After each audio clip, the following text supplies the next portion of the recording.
Oiler pregame show. I'm Andrea Hoffman alongside head coach Kory Allen to bring you this week's Oiler Outlook as your Oilers enter the first round of the NCAA Division II playoffs against the Minnesota State Mavericks. Coach, looking back at last week's game, it may not have finished the way you wanted, but your players stayed in the fight the whole game. What was learned from last week's game and to prepare for this week? Yeah, I think first of all, credit to the opposition. No matter how fierce a rivalry game, you win or lose on a Saturday afternoon. And what we learned from that is that you can't make the amount of mistakes that we made and expect to come out on the winning side of it. Coach, this program got to sit together on Sunday for the NCAA playoff selection show. What was the energy in the room, and what did it feel like to hear Findlay's name called? Well, maybe not the answer that you're expecting. One, the week prior we had secured a bid, so and then obviously we were coming off a very emotional and tough loss against a rival, so a bit subdued and businesslike, I guess. Very pleased that we were able to get the 2 seed. I think it's all the hard work of these young men to be able to play a home playoff game, but very businesslike. Coach, this is the program's third trip to the NCAA Division II playoffs in the NCAA era. What does it mean for this team to be hosting a first-round game at Donnell this weekend?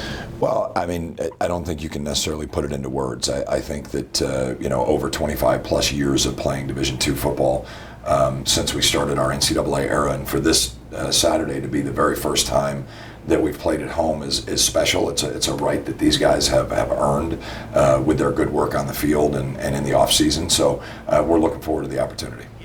Minnesota State is a program with a long tradition of postseason success. What stands out to you most in the Mavericks film? Well, just the physical nature in which they play. This is a NCAA Division II blue blood. They are no stranger to the national playoffs and winning in the national playoffs.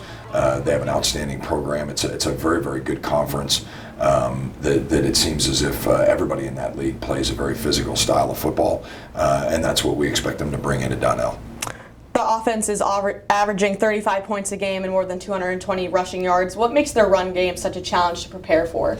Well, I think that when you put a bunch of tight ends, fullbacks on the field, and you combine that with a physical offensive line, they're going to try to leverage you at certain points and then play that physical style of play. And I think that's what makes it challenging. Defensively, they've allowed just 18 points per game. What do they do schematically that causes problems for opposing offenses? Sure, and it's the schematic, but it's also the people as well. I think when you get to this time of the year and you look at it too deep and you look at the guys that are out there playing, you're not seeing a bunch of freshmen, redshirt freshmen and sophomores. This is a veteran group out there. They play very well together. They complement each other, and they know where they're supposed to be. Minnesota State's front seven is aggressive and physical. You guys have played teams with similar standpoints there. What does your offensive line need to do to control the line of scrimmage? Yeah, I mean, they just got to play a violent style of football. I think we've watched this offensive line grow throughout the course of the year. I think it's a very prideful group, and it's a group that counts on each other. And certainly you mix in the tight ends and fullbacks. Like, we need to put a hat in a hat, and we need to move the line of scrimmage. This is the first time meeting between Findlay and Minnesota State. How do you prepare for a team that you haven't faced before and that isn't in your backyard? Yeah, I think it's a bit of a refreshing challenge, especially after going through that back end of the GMAC schedule. I'm pretty transparent when you ask questions. Like there's 3 teams in the field that we've already played this year out of the 8 in our region, and I was hopeful, no matter the level of competition, I was hopeful that we'd get a new opponent because I think it gives you a fresh perspective. It makes you evaluate what you're doing offensively, defensively, and special teams, and then how we stack up against somebody outside of our region, or outside of our league, excuse me.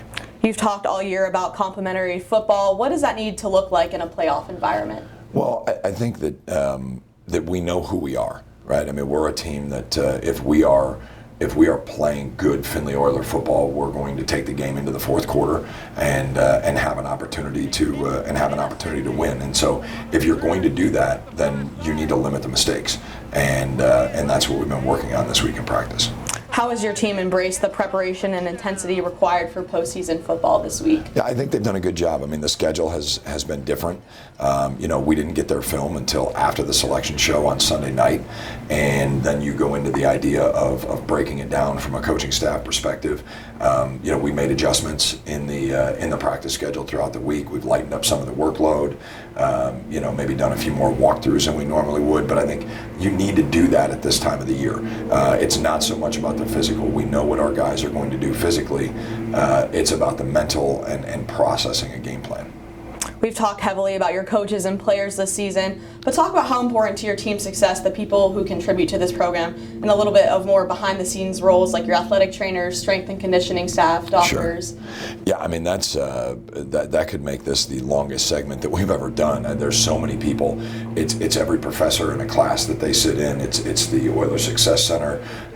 It is the people in student affairs. Certainly our athletic department and the amount of support that they give us. Our training staff and Hovelyn Jones in her first year for us has done an unbelievable job with our guys. She's all in. She loves this football team and has taken great care of them. But it's every single person that one of our players comes in contact with in this little community we call the University of Findlay that's had a positive impact on our guys. You talked last week about how this is your coaching staff's senior season. What does it feel like to know that the mindset and preparation your coaching staff has implemented into these players over the last 4 years has been successful in getting them to where you guys are now? Well, I think it's satisfying to see us gain the opportunity to be one of 32 teams still practicing and preparing for a game. That's not lost on us. But with the way that a week goes, when you're getting ready to play a game, you don't have very much time to sit back and reflect. We'll do that when the season's over.